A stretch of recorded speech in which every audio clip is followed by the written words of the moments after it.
Bacaan hari ini diambil dari Ibrani bab 13 ayat ke-15. Oleh itu, melaluinya marilah kita terus-menerus mempersembahkan korban, iaitu pujian kepada Allah sebagai buah-buahan hasil bibir kita, sambil bersyukur kepada nama-Nya. Inilah firman Tuhan.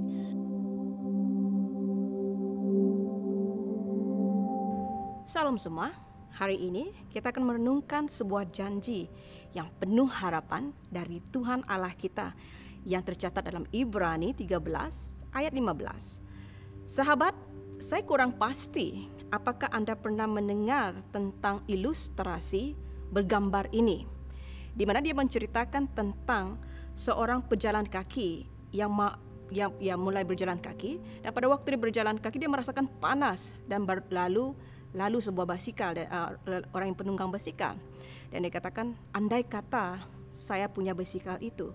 Lalu penunggang basikal itu pula pada waktu dia menunggang basikal lalu lintas tepi dia dengan laju motosikal berkuasa tinggi. Lalu yang penunggang basikal itu melihat motor itu, dia katakan, alangkah baiknya jika saya mempunyai motosikal itu. Dan pada waktu penunggang motosikal itu pula sampai ke traffic light, dan dia berhenti dan dia melihat sebuah kereta mewah berhenti di tepi dia. Dan dia katakan, wow, alangkah baiknya jika saya punya kereta mewah itu. Akan tetapi, pemandu kereta mewah ini pada waktu dia lalu dalam perumahan, dia melihat sebuah sosok orang yang duduk di koridor, dan dia katakan, alangkah baiknya jika saya dapat duduk di sana dan menikmati makna rehat dan istirahat. Tanpa pemandu ini sedar bahawa orang yang duduk di koridor itu adalah seorang yang lumpuh kakinya.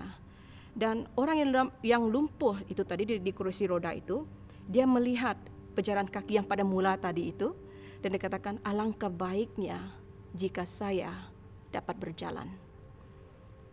Daripada gambaran ini, sebenarnya kita dapat melihat dengan jelas bahwa rasa syukur itu bukan hanya tentang seberapa banyak perkara yang kita miliki, akan tetapi rasa syukur itu adalah sesuatu yang telah diberikan dan yang telah kita miliki.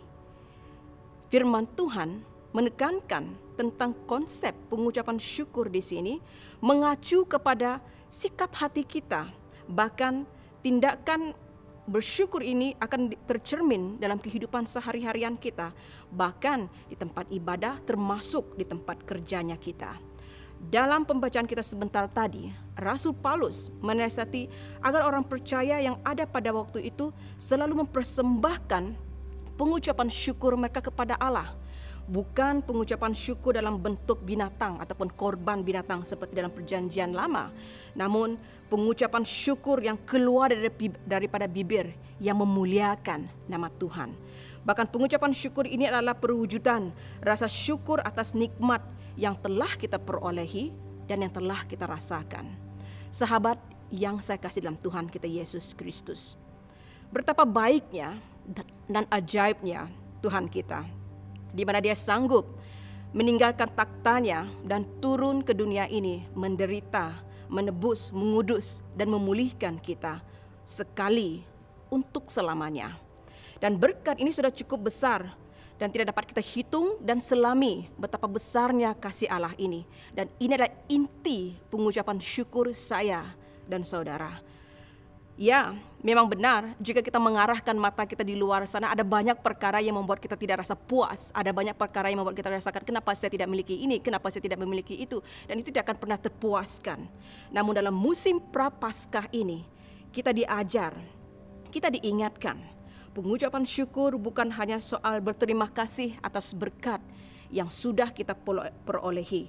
Lebih daripada itu, untuk membawa kita melihat makna penebusan karya Allah dalam kehidupan kita. Dengan bersyukur kita membuka hati kita untuk bertobat. Dengan bersyukur kita membuka hati kita untuk perubahan.